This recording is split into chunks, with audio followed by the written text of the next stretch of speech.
Now, this is called as NECA framework. So, NECA will provide three important services, right? Three important services going to provide. One is called as fabric services. Second is going to call as foundation services.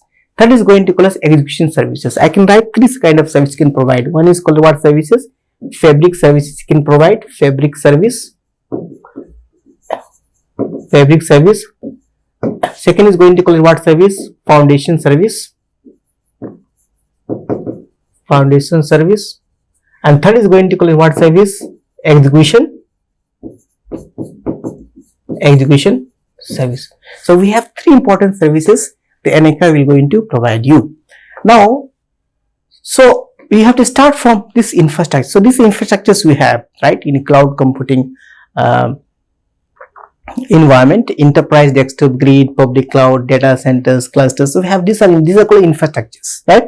So if you want to develop any applications, right, through PaaS, we have to access this infrastructure. And how to access this infrastructure? You have to use fabric service. So fabric service is going to provide you, these are features you're going to provide. It's going to provide high availability. It's going to provide you the resources which is being used, which is being required to develop an application, right? Suppose you need some kind of resources which can provided by the cloud computing service providers, and through that you can develop an application. So this public service provider is going to have resource provision. What kind of resources you need to development of application? Then this resource or this resource is given to the foundation services. The foundation services will access that resource, and this fabric service, what I mean, this fabric service will going to provide resource to the end user. So you are the end user. The fabric service, what happens? It will take the resources from the fabric services and it will give it to the end user. So based on the payment, it also have a record about the payment services, means which resource you're using, and for that how much money you need to pay. This kind of all accountability who can maintain, the foundation service is going to maintain. And this end users, what happens? They're going to use these resources and they can deploy the applications, and this is going to what services? Going to call it the execution services. The execution service is the final one. It means where you are executing your application, where you are deploying your applications. Okay, so you are getting the resources and then you're using it for the deployment. So it means this NECA is what? This NECA is just like a middleware, right? It accesses the resources from the infrastructures, what give it to the fabric services. Fabric services will give it to the foundation services. Foundation services will give it to the end user, and end user is going to create the applications, right? So it means it's a totally, completely a middleware product. That is NECA kind of services. So this NECA is very much useful for the PaaS. It's a pure PaaS implementation models that is useful for deployment of applications. Now coming to the next thing is that the MapReduce using data processing using programming, right? Yeah, this is very important things you may ask question. Just now you are discussing about programming platform, right, where we are going to process the huge amount of data. So to process the huge amount of data, we are going to use some of the programming model. Okay, we are going to use some of the framework to process huge amount of data. That is nothing but going to call as what the MapReduce. The MapReduce is what? It is basically used for what? Used for data processing. So to perform data processing, you are using what? Using the MapReduce. Using the MapReduce. You see, let me give it one thing is that there are two important problems we are encountering because of big data. The one problem is going to be what problem is that how to store the big data. That is one problem which we are facing. How to store the big data. Second problem which we are facing is that how to process that use this amount of data. How to process this amount of data. Okay. Now to store this huge amount of data, that is big data, we are using HDFS. What we are using is we are using HDFS, which is called as what? Which is called as Hadoop distributed file system. Okay. This is used for the storage purpose. And to process the huge amount of data, and to process the same huge amount of data, we are using MapReduce. We are using what? We are using the MapReduce framework. MapReduce framework. It means to deal with the big data problem, we are using the storage components which is called as SDFS. And to process the huge amount of data, we are using the processing framework which is called as MapReduce. So if you combine this SDFS and MapReduce, we are going to call as what? Hadoop. Call as what? The Hadoop. So Hadoop will give you solution of what? The solution of the big data. So through Hadoop only, we are going to solve the big data problem. What problem? How to store and how to process. So this is a big data we have. Right? We have a big data. It means we have a data available here. What kind of data available here? We have data like structured data are there. We have a structured data. Okay. Then what data we have? We have a unstructured data. What we have? A unstructured data. Then what data we have?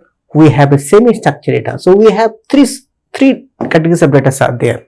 So big data are mainly consist of these three different types of data formats we have.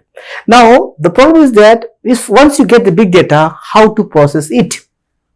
How to process this big data? For that you are going to use what kind of techniques?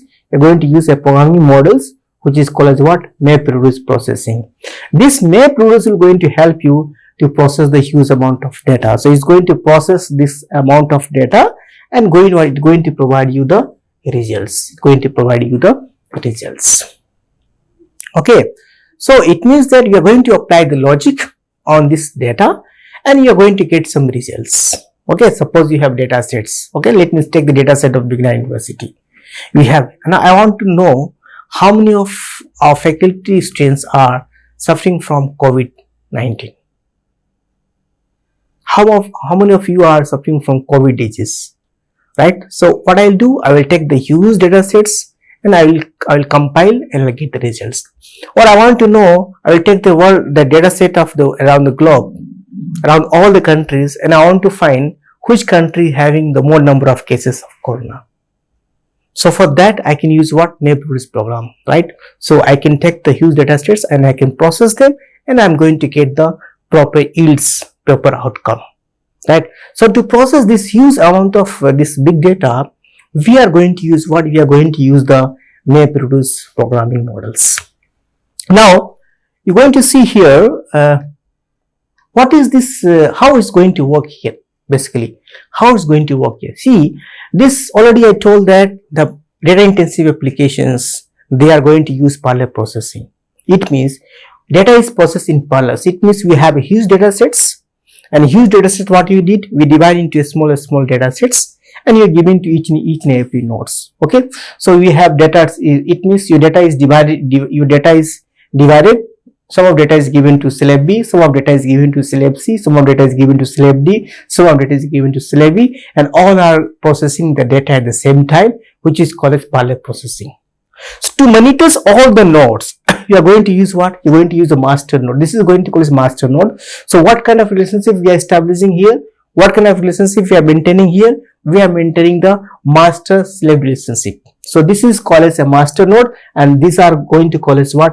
The various data nodes. Okay, so if your data is distributed across the different nodes, and through master nodes the master nodes are going to control them and they are going to process the data in every small slave nodes, and they are going to give you the results. Okay, so here data is processed in parallel. Okay, and what is the advantage of this? The processing become fast. See, if I give you, right, if I have 2000 idli, okay, and I ask you to eat alone, can you eat 2000 idli?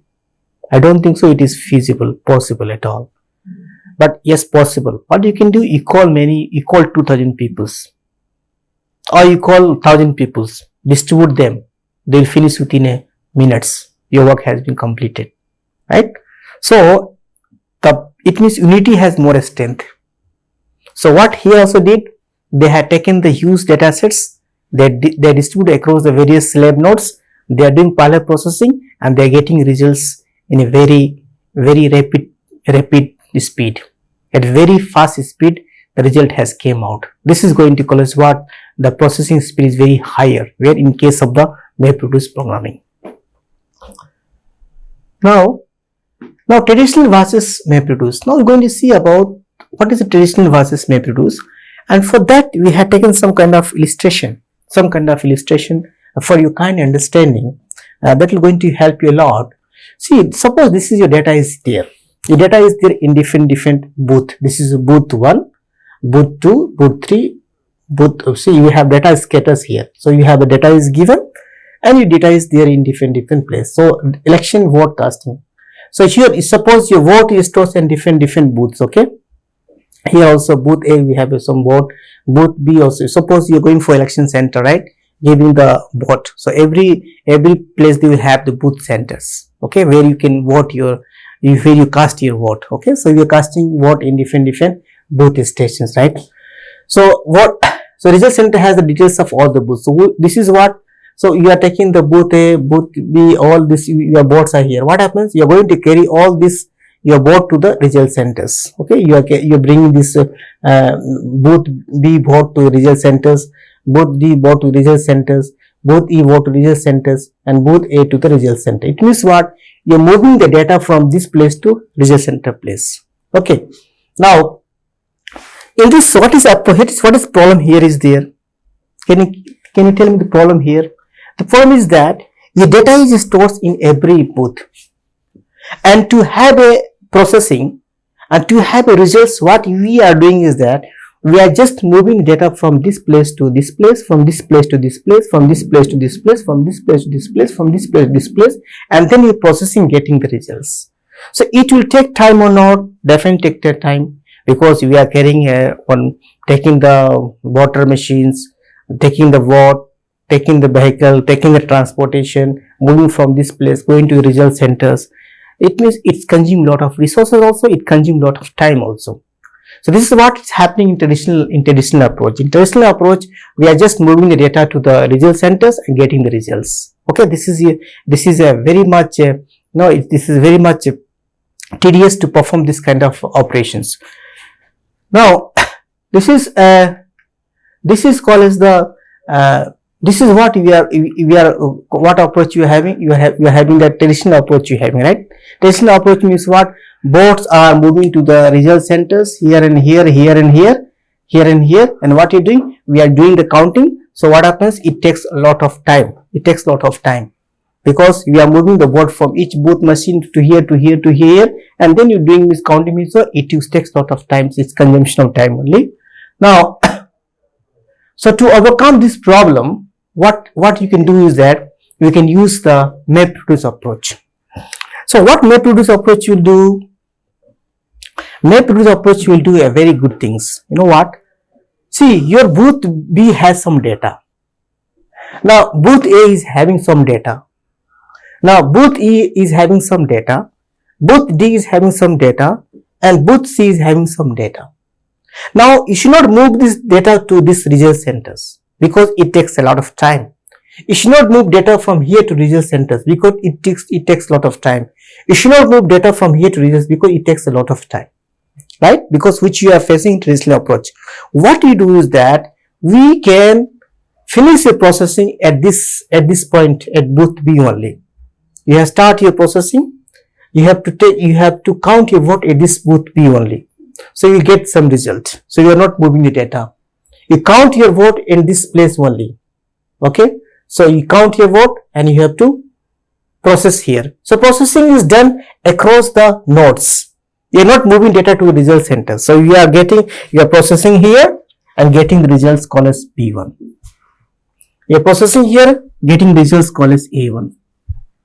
Processing E, you are getting results called as E1 here itself. Here you are doing here, you are processing, getting results at D1. Here processing here, result getting this C1. That's what you are doing. We are just combining them and going to get the results. So what is here thing is that you are saving the time. The time is being saved. The speed is very fast. Okay, there is a fast processing and fast speed.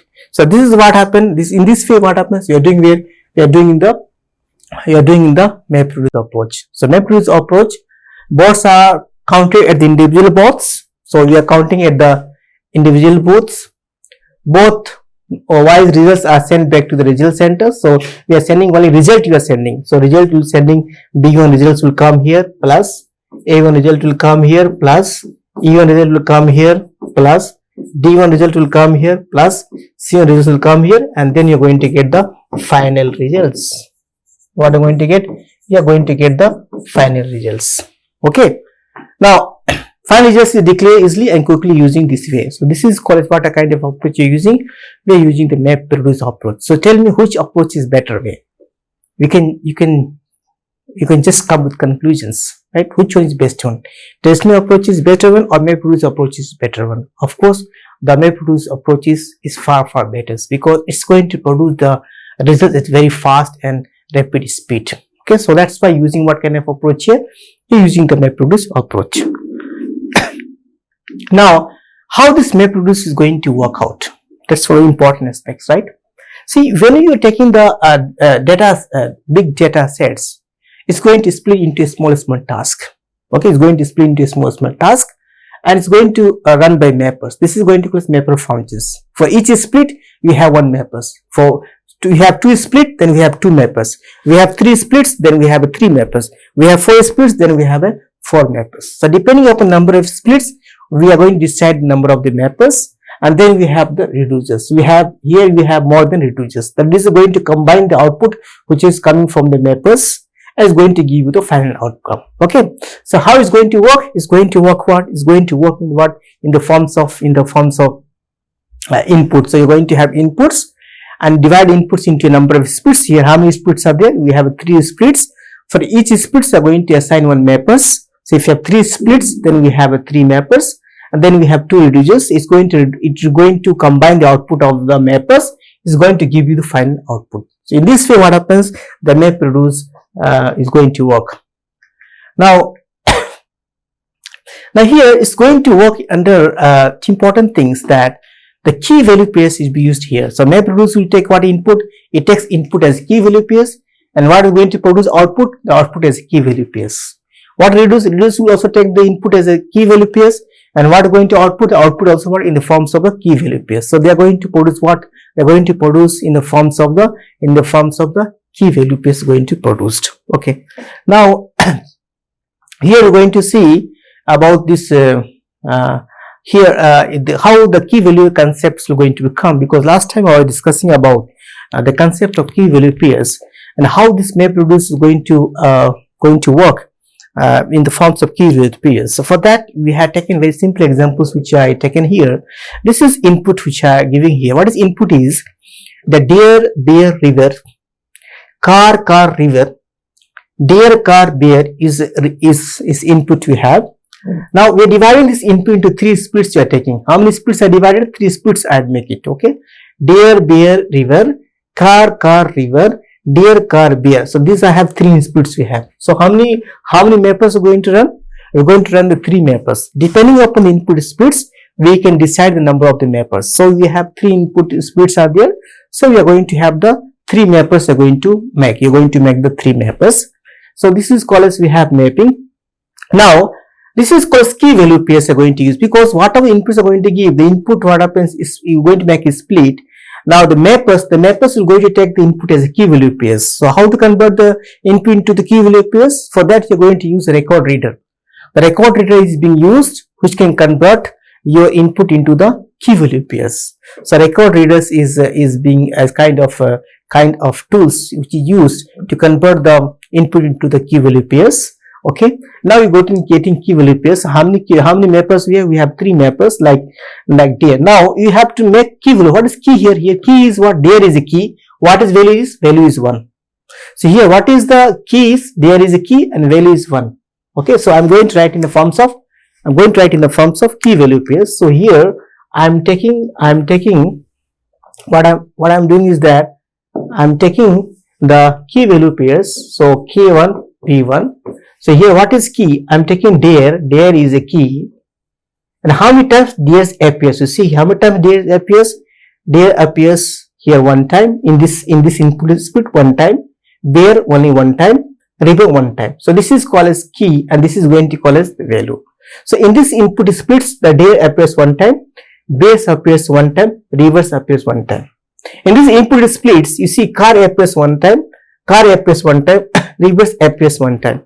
In this input splits, you see DS appears one time, car appears one time, and BS appears one time. Right? Now, this is going to call as mapping. What operations? Mapping operation. The mapping operation is going to count the number of words we have. Okay? Here. So, it's going to count the number of words in the given inputs. Then you have to do the shuffling. The shuffling you have to do in the forms of order list. The forms of order list. Now, which is the order? B start first. B, C, D. B, C, D. You see, B, C, D is order. So, B. BS how many times appears? B appears here. Again, BS is from here. So, 1, 1. Car is here and car is here. 1, 1 and car is here. 3 times. There, 2 times. Reverse, 1, 1. So, I'm making the number of counts. Then I'm going to do, this is shuffling and sorting. This is going to call as what? Shuffling and sorting operation. Then what are you going to perform? Reducing operation. You have to count the number of times the bear appears. How many times bear appears? 2 times. How many times car appears? 3 times.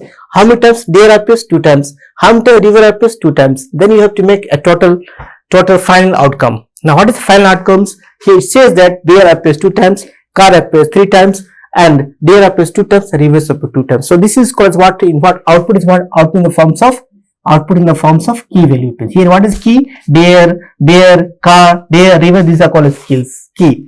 What is values here? 2, 3, 2 is going to call as what? The values. So this operation, what operation is? It is called as map reduce operations we have. Okay. So how we are performing the map reduce operations? If you see here, how we can perform map reduce operations? We are taking the input. Then you're making splitting into different splits you are having. How many splits you make here? We are making 3 splits. Then you are performing mapping operations. So depends upon number of splits, you can decide number of mappers. So we have 3 input splits, so we have 3 mappers. Then you're performing what operation? You're doing mapping operation. So there how many times are there? 1 time. There how many times? 1 time. River how many times? 1 time. Likewise, you're writing all this mapping operation. Then you're doing shuffling and sorting.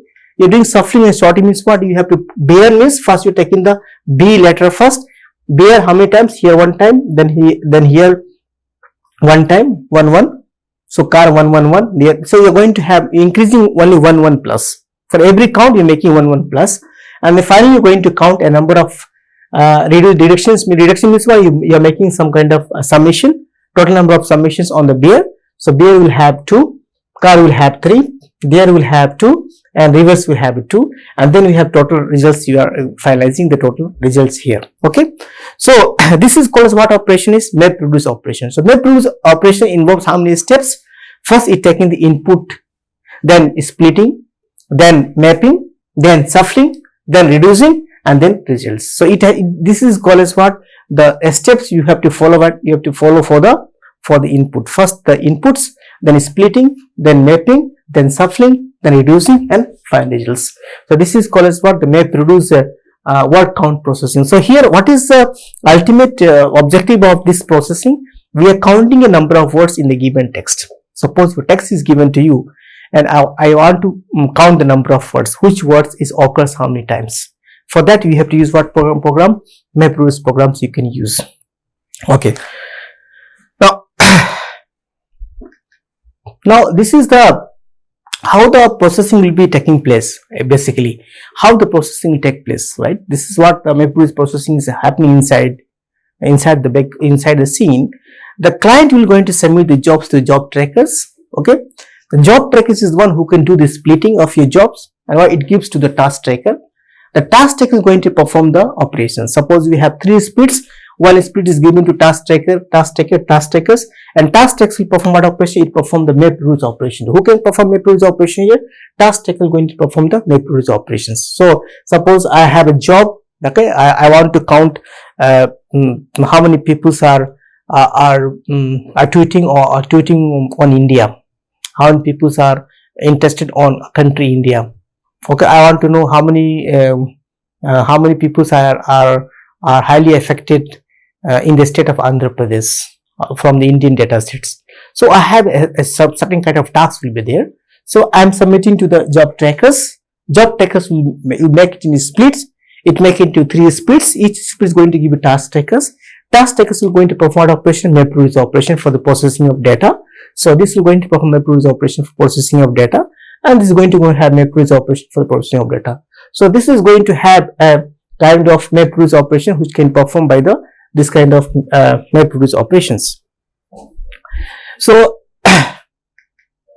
now how this job trackers is actually happens in the scenarios. If you see this this thing here, this client, right, this client is going to submit jobs to the job tracker. So we have 3 clients, right? So these 3 clients are going to this is task schedulers. So this is called as task schedulers. We're going to see which client's job has to process first, which client job has to process second. It is going to decide the priority of scheduling. It's given to job trackers. Job trackers are going to assign tasks to the task trackers. So here, which is the master node? Job tracker is master node. And here, which is the slave node? The task tracker is going to call what node? It is going to call as the slave node. Okay. So the job trackers will going to assign the tasks to the each task trackers. The task trackers will going to perform what kind of operations? MapReduce operations. So these are the MapReduce operation can perform by the task trackers. This is going to perform MapReduce operation by task trackers, and this is task tracker. So if you have 3 splits, one split is given to this task tracker, one split is given to task tracker, one split is given to task tracker. Now you ask questions here that why you are using this heartbeat? What is use of this heartbeat? Right? Just like human being, we have a heartbeat, right? We have heartbeat just like human being. So you may ask question that why you use this heartbeat? What is use of this heartbeat? See, this is called as the going to call as the master node. Okay, and this is going to call as the slave nodes. So see, who is tracking the slave node? Master node is taking the slave node. What happens if task trackers is getting failed? How job trackers know that these task trackers are working fine? How they'll come to know that these task trackers are working fine? Through the heartbeat only. See, every task trackers will going to send heartbeat to the job trackers. So they will send heartbeat to the job trackers, right? So this task tracker is going to send what is going to call as the heartbeat to the job trackers. So if job trackers will receive the heartbeat from the task tracker, it means that task trackers are fine. They are healthy condition. They don't have any problem. So they are very much healthy. Suppose if task trackers are unable to send heartbeat signals to the job trackers, then job trackers will immediately realize that okay, this task tracker is already in unhealthy condition, or something happened wrong with this task tracker, or he got failures. Okay, so to identify which task tracker is working in healthy condition or not in healthy condition, they are using what single heartbeat signals can be used. So if these task trackers are unable to send the heartbeat signals, it means that these task trackers are faulty. It is in faulty conditions. So what happens? We have to isolate these task trackers, and the responsibility of this task tracker is assigned to the other task trackers. So this heartbeat signals, what happens? These task trackers are communicating to the job trackers. So job trackers will identify which task trackers are active and which task trackers are inactive. Right. So next classes we'll going to discuss about the Eneka MapReduce program. So thank you very much for the today's sessions, and tomorrow we're going to see about this how this Eneka MapReduce program is going to implement and how it's going to work, because now you came to know about MapReduce programming, that what is the use of MapReduce programming. It is basically used for the processing of the large amount of data, right? So in the next classes we're going to discuss about how it can be processed. So thank you very much for these sessions, and hopefully you will meet next session to complete this Eneka MapReduce programming sessions. So thank you very much